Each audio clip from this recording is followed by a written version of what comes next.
Bonjour et bienvenue à l'émission Hommage aux As. As pour Attitude à succès. Et mon invité aujourd'hui, M. Ricardo Dorcal, des attitudes à succès, il y en a. Bonjour Ricardo. Bonjour Lise. Hey, c'est pas d'hier qu'on se connaît. C'est vrai. Et ça a toujours été un grand plaisir de te côtoyer. Par contre, à un moment donné, lors d'une de nos rencontres, tu m'as parlé de ton histoire et j'étais vraiment bien assis dans le fond de ma chaise parce que j'en revenais pas. Donc, je me suis dit qu'ici, il y a bien des gens qui gagneraient à savoir, parce que tu es connu avec Victo, là, on ne se le cachera pas. Un petit peu. Un petit peu, comme étant le super prof. Fait que, mais là, j'aimerais ça qu'on aille plus en profondeur. Alors, puis tu as accepté parce que tu es ici. Donc, parle-moi de, au départ, Haïti. Tu pars de là-bas, ta jeunesse. Parle-moi. Bon, ce que je dois te dire d'abord d'Haïti, Haïti, c'est composé foncièrement initialement, disons, d'Africains. Ça remonte à l'esclavage, ok? Et bien sûr, Haïti est devenue indépendante. C'était un esclavage de Français. Donc, les colons de l'époque, c'était des Français. Donc, ils ont fait venir des Noirs d'Afrique. Et puis, alors, voilà, c'est comme ça. Donc, les Noirs se sont révoltés. L'indépendance est arrivée en 1804. Donc, si on comprend bien, Haïti, c'était au départ français. Et les Noirs, moi, j'aurais toujours pensé que c'était les Noirs qui étaient à Haïti en premier, mais ce n'est pas le cas. Ce n'est pas directement comme ça. En réalité, c'est toute l'histoire de Christophe Colomb. Il y avait des pirates français qui sillonnaient les îles, qui sillonnaient les mers. Donc, ces pirates français ont fait en sorte que les Espagnols ont dû partager l'île en deux. Parce que quand on parle d'Haïti, il y a l'île d'Haïti. L'île d'Haïti comprend la République dominicaine et la République d'Haïti. C'était exactement la même île. Donc, les Espagnols et les Français, après s'être disputés, ont divisé l'île en deux. La partie dominicaine est restée espagnole et la partie qu'on appelle Haïti est devenue française. Okay. Donc, les esclaves se sont révoltés. Il y a eu plusieurs révoltes d'esclaves, mais l'indépendance a eu lieu officiellement en 1804. OK. Alors, toi, tu n'étais pas là dans ce temps-là. Mais... Je n'étais pas loin. Loin. Pas loin, peut-être pas tellement. Non, pas vrai. Alors, quand même, vous avez vécu... Tu es né à Haïti. Oui, je suis né en Haïti en 1942. Mes parents ont eu 5 enfants. Donc moi, j'étais le 4e de la famille. Donc j'ai fait toutes mes études en Haïti. Tu sais, ce qui surprend plusieurs, c'est que toutes nos études, même universitaires, se faisaient gratuitement. Le gouvernement, à l'époque, les gouvernements, il va dire, recueillaient les petits impôts qu'il fallait. Comme dans presque tous les pays du monde, les riches étaient ceux qui payaient le moins les impôts. Donc, voilà, j'ai fait mes études nos études étaient calquées sur ce qui se passait en France. Donc, on avait les lycées et les universités. À mon époque, il y avait une université d'État où tous les cours étaient dispensés. On avait des profs de toutes nationalités, beaucoup de profs français et beaucoup d'Haïtiens aussi. Okay. Donc moi, j'ai fini mon lycée en 1963 et je suis rentré en Polytechnique et je suis entré aussi à l'école normale supérieure pour faire les sciences pures. Donc je suis ingénieur. Parce que ma mère voulait que je sois ingénieur, les parents avaient cette autorité-là à l'époque. Mais j'ai fait aussi école normale supérieure, sciences pures, ça veut dire mathématiques, physique. OK. J'ai terminé mes études universitaires en 1967. Mais pendant nos études, la majorité d'entre nous visions améliorer les conditions de l'époque, nos conditions de vie. Donc, on s'imaginait toujours, on se disait toujours qu'on finira par partir. On recevait des bourses de l'étranger. Moi, j'avais une bourse de la France pour faire ma maîtrise en physique et en mathématiques. Finalement, je l'ai laissé tomber parce que à l'époque, existait ici la Fédération des collèges classiques. Donc, avec un de mes amis, on a appliqué à la Fédération des collèges classiques et le hasard a voulu que ce soit Victoriaville, le collège, les frères du Sacré-Cœur du collège de Victoriaville, je dis bien collège, qui ont retenu nos 2 candidatures. Parce que c'était le collège des frères. Le cégep n'est arrivé qu'en 69. OK. Donc, normalement, je devais arriver en juin 69 et 67. Mais en arrivant à l'aéroport, c'était le gouvernement de Duvalier, ils m'ont bloqué. Ils m'ont dit que je n'avais pas le droit de partir parce que les intellectuels, théoriquement, les intellectuels du pays ne devaient pas laisser le pays. Donc les infirmières, les médecins, les ingénieurs, les professeurs, ils voulaient les garder. Mais ce n'était qu'une façade. Parce qu'en réalité, Duvalier, lorsqu'il a pris le pouvoir, pour contrer les coups d'État des militaires, il a monté une équipe spéciale qu'on appelait les Tontons Macoutes. C'est comme une armée parallèle qui tenait tête à l'armée elle-même. OK. Donc, moi, j'étais bloqué à l'aéroport. Mon ami était juste devant moi. Celui qui m'a bloqué savait que nous étions 2. Bien sûr, je lui ai dit, quand il m'a demandé, est-ce qu'il y a d'autres comme vous qui partent? J'ai dit non, parce que je savais qu'il voulait que ce soit moi qui dénonce l'autre. OK. Et finalement, au lieu de partir en juin, j'ai pu partir en décembre en payant au tonton Macoute qu'on appelait à l'époque, ça m'a coûté environ $5 000, donc en 67, ce que personne, pas grand monde avait dans leur compte. Non. Mais il y avait trouvé quelqu'un qui vivait comme ça, qui nous a avancé l'argent et que je lui ai remis. Mais mon contrat, les frères du Sacré-Cœur, avec lesquels je parle de Victoriaville, qui avaient retenu ma candidature, il m'écrivait régulièrement, le frère Maurice Leblanc, pour me dire, ou bien il me téléphonait. Pas chez moi, je n'avais pas de téléphone. Il n'y avait pas grand monde qui avait le téléphone en Haïti à l'époque.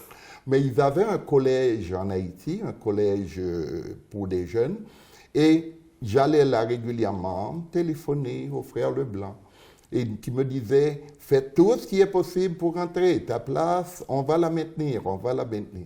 Et au lieu de partir en juin, donc après avoir dépensé, comme je disais, $5 000 environ, j'ai pu entrer. Et je suis arrivé en décembre au lieu de juin. Et en janvier, dès le début de janvier, j'ai pu commencer à travailler, à enseigner au collège. Tu vois, ce qui m'impressionne, c'est qu'on est en 2019-20. Oui. Et puis, j'arrive de Tunisie où j'étais allée faire un contrat de recrutement à l'international. Et encore aujourd'hui, les gens veulent venir ici au Québec pour améliorer leur qualité de vie. Ça, pour nous, à l'époque, même si j'avais une école privée le soir, je donnais des cours dans une école. Pendant que j'étais à Polytechnique, OK, je donnais des cours dans un lycée public, j'avais une école du soir pour adultes qui retournaient aux études. Mais dans notre tête, à l'époque, quand nous partions, c'était pour retourner en Haïti. Ah, OK. Là, pour retourner, mettre nos nouvelles connaissances, nos acquis, etc. Mais on s'est rendu compte que le gouvernement de Duvalier a perduré. Et quand le fils a pris le pouvoir, c'est pas que c'était plus méchant qu'aujourd'hui. Au contraire. C'est triste de le dire, Haïti s'est détérioré depuis le départ des Duvalier. Donc l'indiscipline s'est installée, les gens, des criminels qui ont appris leurs crimes ailleurs, leur criminalité aux États-Unis, qui étaient dans les prisons, ou bien aux États-Unis, ou bien au Canada, ou bien ailleurs. Maintenant, le pays est vraiment très dur à vivre. Il y a des Canadiens qui voyagent en Haïti régulièrement. Et avec eux autres, il s'est monté une organisation pour aider les Haïtiens. Et depuis 1970, je fais partie de l'organisation, c'est la CANU, et jusqu'à présent, nous n'avons pas arrêté d'aider les pauvres gens, mais directement. Nous ne sommes jamais passés par le gouvernement parce qu'on a eu après Duvalier des gouvernements voleurs, sanguinaires, voleurs, pas sanguinaires au même titre que celui des Macoutes de Duvalier, mais ils ont laissé se développer des groupes qui n'existaient pas en Haïti. En Haïti, vous savez, je suis retourné en Haïti plusieurs fois. Ma femme est allée avec mes enfants, on est allé en groupe. On avait une certaine sécurité à l'époque des Duvalier. Les gens ne t'attaquaient pas comme ça. Alors qu'ici, que maintenant, pour n'importe quoi, les gens, dernièrement encore, ils ont tué un couple français qui était allé pour une adoption. Donc, c'est rendu un pays non sécuritaire. OK. Mais ce qui m'impressionne aussi, c'est que quand tu as retourné, la CANU, quand tu as travaillé avec la CANU, Oui. en fait, tu as nourri toujours les mêmes valeurs que quand tu étais plus jeune ou que tu prenais de l'instruction puis tu voulais t'en venir ici. C'est ça. En fait, c'est juste dans la continuité que C'est dans la continuité. Depuis 70, ça fait juste 2 ans que je ne vais plus en Haïti. Parce qu'on a vu comment c'était devenu plus dangereux. Je me suis dit, bon, on peut continuer à aider les gens. Nous aidons, par exemple, un foyer pour personnes âgées. Je me dis toujours que ces personnes âgées, quand j'étais jeune, c'est par leurs petits impôts que j'ai pu faire toutes mes études gratuitement. C'est juste un petit peu de reconnaissance. Et la CANU a toujours été un organisme d'aide aux paysans dans différentes régions d'Haïti. Est-ce que la CANU donne encore l'aide directement? Oui, directement aux régions, aux gens qui s'occupent, qu'il s'agisse d'écoles, qu'il s'agisse de dispensaires, qu'il s'agisse du sol, l'entretien du sol. Nous n'avons jamais eu affaire directement au gouvernement parce que nous savions que nos sous ne se rendraient pas. Alors que directement avec les gens impliqués sur le terrain, qui connaissent vraiment les besoins des jeunes, nous finançons, nous supportons des jeunes pour aller à l'école. Des jeunes qui sont les plus brillants, mais dont les parents ne peuvent pas payer pour eux. Parce que même au niveau de l'école, il y a beaucoup de détérioration. Vous savez, quand j'étais à l'université, même au lycée, quand je suis arrivé ici, quand nous sommes arrivés ici, du moins, nous avions l'équivalent. Au niveau du gouvernement québécois, il y avait d'abord la reconnaissance, un endroit où on pouvait faire reconnaître, évaluer nos diplômes. Et aussi à l'Université de Trois-Rivières et à l'Université Laval. Donc, j'ai fait évaluer nos diplômes. Donc, nos diplômes étaient vraiment bien reconnus. OK. Reconnus au même titre que dans n'importe quelle université d'ici. OK. Ce qui est agréable, c'est que avec le temps, disons, à l'époque, il y avait collège 1, 2, 3. Oui. Et nos étudiants de collège 3 rentraient déjà en 2e année à l'Université Laval. OK. Le collège était affilié à l'Université Laval. OK. Donc, selon toi, Ricardo, tu pars de là-bas, tu t'en viens ici, puis là, petite anecdote, il rencontre sa femme à l'aéroport. Non, pas vrai. Il va te la conter l'histoire. C'est que je devais arriver en juin, au Québec en juin. Oui. Quand ils m'ont bloqué à l'aéroport, j'ai pu sortir 3 mois après, en décembre. Je raconte toujours que c'est une belle histoire. C'est qu'en réalité, si j'étais arrivé au mois de juin, j'aurais été seulement affecté, je n'aurais pas connu les autres milieux scolaires à part le collège. OK. Mais en arrivant en décembre, il n'y avait pas plus mon travail. Alors, au centre de la main-d'œuvre, il commençait à partir des cours particuliers pour adultes. C'est là que j'ai connu Marielle qui retournait aux études. Donc, si je n'avais pas été bloqué, je ris toujours en disant c'est une mauvaise chose pour la meilleure qui me soit arrivée. Donc, quand Marielle est retournée aux études, c'est comme ça que je l'ai connue. En réalité, c'était une étudiante adulte qui retournait se perfectionner. C'est comme ça que je l'ai connue. Fait qu'elle est tombée en amour avec son prof. Et voilà, où le prof est tombé en amour, mais c'était réciproque. Et ça fait 50 ans, on s'est mariés en 69. Donc, voilà, le couple est encore bien uni avec 2 filles, 3 petits-enfants. Très sportifs, super sportifs, qui ne font pas courir la province. Ah, ben c'est Partout. merveilleux, par exemple. Oui. Ça. Mais dis-moi une chose. Tu pars de là-bas, tu t'en viens ici. C'est quoi l'attitude à succès ou le courage? C'est quoi l'attitude que ça t'a pris pour passer à travers tout ça? Moi, des fois, les gens me disent l'hiver. Je ne me souviens pas d'avoir ressenti l'hiver vraiment d'une façon négative. OK. Donc l'hiver, on s'est habitué, on s'habillait. J'ai joué au soccer l'été, j'ai joué au ballon-ballet, j'ai joué au hockey-bottine, au basketball, à toutes sortes de choses comme ça. Je n'ai jamais senti, et même à présent, rendu à mon âge, non. L'hiver n'est pas un poids. Et dans le milieu de l'éducation des élèves, les élèves que j'avais au niveau collégial, c'était plus adultes que ceux d'aujourd'hui. Parce qu'à l'époque, il y avait le secondaire 3 ou 4 qui a été, bien sûr, ils arrivent maintenant 1 an, 2 ans plus jeunes qu'à l'époque. Oui, bien, la 7e année n'est plus là. Et voilà, c'est la 7e année. Oui. Donc, qui est avec les étudiants de l'époque, c'était vraiment, même maintenant, là, j'ai pris ma retraite en 2002 et je ne me souviens pas d'avoir eu un étudiant ou d'avoir eu un différent avec mes étudiants. C'était pratiquement des amis. Bien sûr, des amis qui sont venus pour étudier et non pas, je n'étais pas leur ami, à part quelques-uns. Les premiers que j'avais, on avait 3 ans de différence. Hein. Donc, je suis arrivé ici. Fait que tes étudiants étaient tes amis. Et voilà. Plusieurs, on est encore amis. Ils t'ont montré comment ça se faisait un 5 à 7 ici. Non.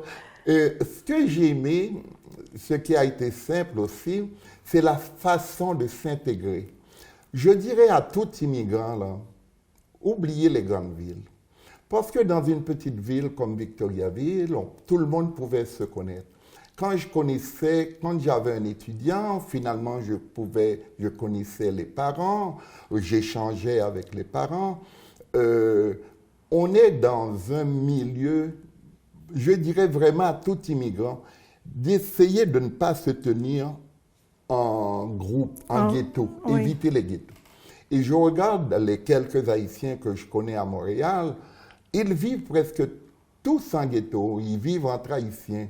Au lieu vraiment de côtoyer des Québécois, des Québécoises, ils essaient de vivre ensemble, ils mangent de la même façon, ils font les mêmes choses, etc. Ce n'est pas comme ça qu'on s'intègre. Transporter son pays sur son dos, il ne faut pas. On arrive ailleurs, si on ne veut pas vivre comme les gens du milieu, eh bien, c'est mieux de rester chez soi. Parce qu'on a tout intérêt à fréquenter des Québécois, des Québécoises, les collègues, etc., de pratiquer les sports d'ici. L'hiver, on connaissait. Les seuls glaçons qu'on connaissait, c'est dans nos congélateurs en Haïti. Je me souviens, je suis retourné en Haïti, il y a une dame qui m'a dit « Vous devez vous ressentir comme un poulet dans un frigo. » Je dis « Non, c'est pas pareil. D'abord, je suis vivant, le poulet dans le frigo est mort. » Mais tu sais, oui. j'ai fait pendant plus de 10 ans avec toi les Fêtes du Canada. Les Fêtes du Canada, oui. Puis, pour moi, honnêtement, j'ai beaucoup apprécié, en vrai, ce que tu viens de dire là, qu'on arrive puis on fête notre pays. Notre pays, qui est le Canada. C'est ça, puis qui est une terre d'accueil, qui est en vrai très accueillante. Oui. Et toi, ben, tu t'es tellement intégré que tu as marié une Québécoise. J'ai marié une Québécoise. J'ai fait partie de beaucoup de groupes. Beaucoup de groupes, oui. D'organismes de bénévoles. Les élans, les chevaliers de colons, les lions, les optimistes. J'ai presque tout fait ça. Et j'ai travaillé avec Emma Québec. Toutes les activités, c'est ce que je dirais à tout immigrant. D'essayer vraiment de s'impliquer. Je regarde les clubs de service ont de la difficulté à recruter du monde. Remarque, il faut dire les générations ont changé.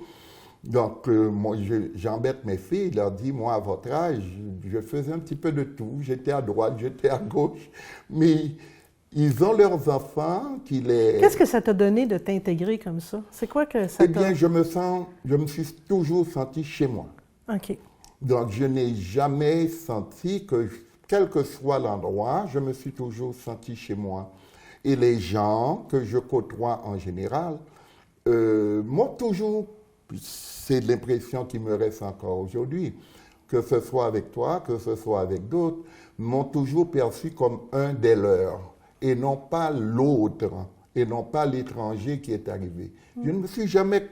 J'étais pas un migrant. Le migrant, c'est celui qui vient, celui qu'on qualifie de migrant, c'est celui qui arrive illégalement. Moi, avant de partir, j'avais mon contrat de travail. Je savais où je venais, je connaissais le milieu. Mais même si tu es un migrant, que tu sois arrivé par clandestinité ou par un appliquant, les gens ne comprennent pas, beaucoup de gens ne comprennent pas qu'il y a des Canadiens partout. Les Canadiens ne sont pas juste au Canada, ou bien les Québécois ne sont pas juste au Québec. Non. Partout dans le monde, on en rencontre. J'étais à l'aéroport en Tunisie, tu viens de parler de Tunisie, et je rencontre un de mes anciens étudiants qui venait d'un concours de tir à l'arc. Et puis, on s'est rencontrés par hasard comme ça à l'aéroport. Une fois, on était à Côte d'Azur, j'entends « Hey, bonjour, monsieur Dorcal ». C'était un Africain qui avait étudié au collège de Victoriaville, qui m'a reconnu. Le monde est vraiment. petit. Le monde est très petit. Mais il y a des gens qui n'aiment pas voyager, il y a des gens, bon, il y a les moyens, il y a le goût, tout le monde n'est pas obligé de faire les mêmes choses. Mais je répéterai toujours aux immigrants, essayez de vous mêler, essayez de vous confondre, quelle que soit la couleur de votre peau, quelle que soit votre origine, essayez de vous confondre dans la collectivité québécoise. Tu es quand même un gars, excusez-moi, un gars qui est hyper généreux. Tu t'es intégré, mais oui, tu as donné beaucoup au suivant. Tu as donné beaucoup de ton temps. Oui. Puis, tu as toujours été dans la gratitude. Tu recevais, mais tu donnais. Puis, en même temps... Mais c'est ça, la vraie vie. La vraie vie, c'est... On a reçu beaucoup. Tout le monde ici, personne ici ne peut dire qu'il n'a rien reçu.